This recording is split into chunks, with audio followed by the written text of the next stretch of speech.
Okay mga kabayan, so magandang araw sa ating lahat. At update tayo dito sa ating Manila Bay sa may Dolomite White Sand. So pansin nyo, itong area na to may mga bagong steel bar. Yan, nakalagay lang. At yung mga cover pala dito, no, ay isa-isa na po na pinatanggal. Ayan. So meron po dito plastic bottle para sa trash can. Ayan po.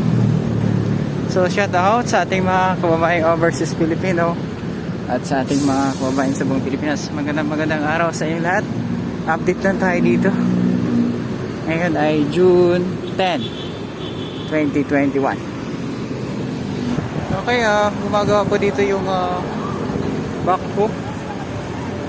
Pinapatag po sa kayo yung dolomite dito sa may rock garden. Ayan mga bayan. Ayan, so comments kayo, ano po masasabi nyo? Ayan po.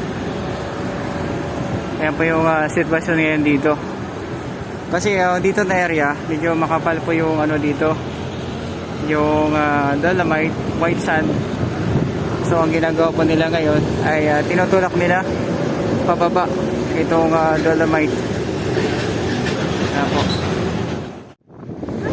Okay, dun sa may Padre Paura po, outpool ay nagkukorpo rin dun yung dolomite mula dito sa kabila.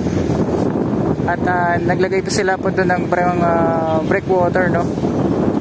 Ayan, para hindi po kumalat dun yung dolomite. So sa ngayon po, ayan po yung happening ngayon. Pinapatag po itong dolomite white sand at tinutulak po punta doon sa may baba, doon sa may beach front po mismo. Ayan po mga bayan. Magandang araw po. Hi, welcome po sa aking YouTube channel.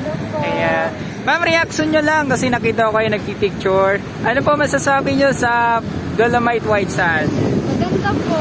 Wow, parang ikaw. Ayan, si ma'am. Ma'am, taga saan po ba kayo, ma'am?